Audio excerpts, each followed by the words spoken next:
अपना दिल के तू दे दा तलाशी, हमारा दिल के भइल बाटे चोरी, हमारा दिल के भइल बाटे चोरी। पूरे दुनिया में शोर इहे बावे, शक तोहरे पे जाता ए गोरी, शक तोहरे पे जाता ए गोरी। तोहरे अखियाँ बड़ी चिते चोर, तोहरे अखियाँ बड़ी चिते चोर। शोर बाबे चारों ओर, तोहरे अखियाँ बड़ी चिते चोर। शोर बाबे चारों ओर, जादू डाले लगाल गोरे गोर। शोर बटे चारों ओर, हो हो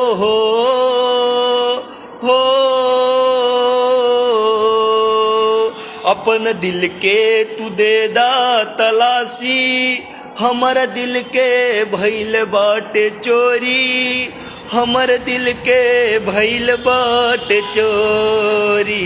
अपन दिल के तू दे दा तलाशी, हमार दिल के भइल बाटे चोरी, हमार दिल के भइल बाटे चोरी। प्रणाम, हम कमल सोनकर और आप सबका भाई जितने भी देख रहे हैं हमारे लाइव में जुड़े। ये सैड सॉन्ग कैसा लगा आप लोग को लाइक करें और कमेंट करके बताएं, वीडियो को शेयर जरूर करें। प्रणाम, आपका कमल। और आगे सुनिए क्या है।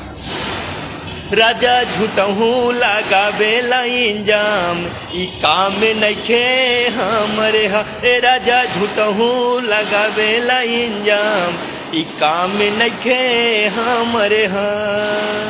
काहे करता रे ऐसे बदनाम, ई काम नइखे हमरे हा। ए राजा झूठहूँ लगावे इंजाम, ई काम नइखे हमरे हा। ए राजा काहे करता रे बदनाम, ई काम नइखे हमरे हा।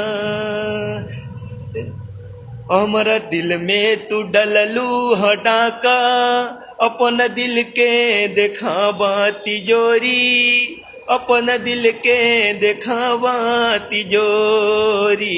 हमारा दिल के भइल बाटे चोरी, शक तोहरे पे जाता ए गोरी, शक तोहरे पे जाता ए गोरी।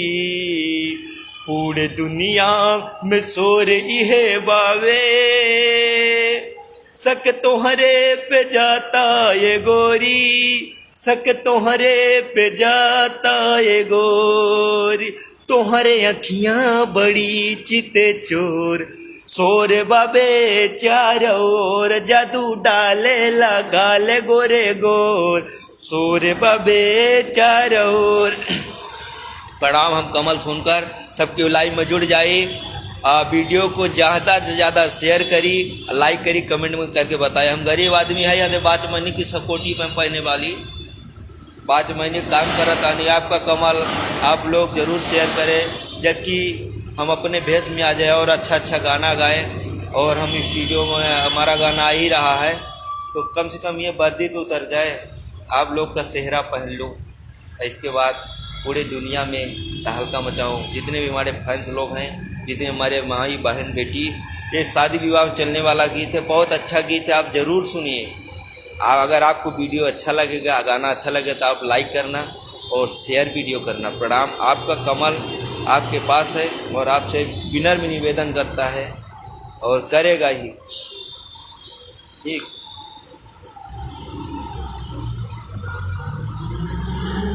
आप लोग ज़रूर देखें वीडियो को।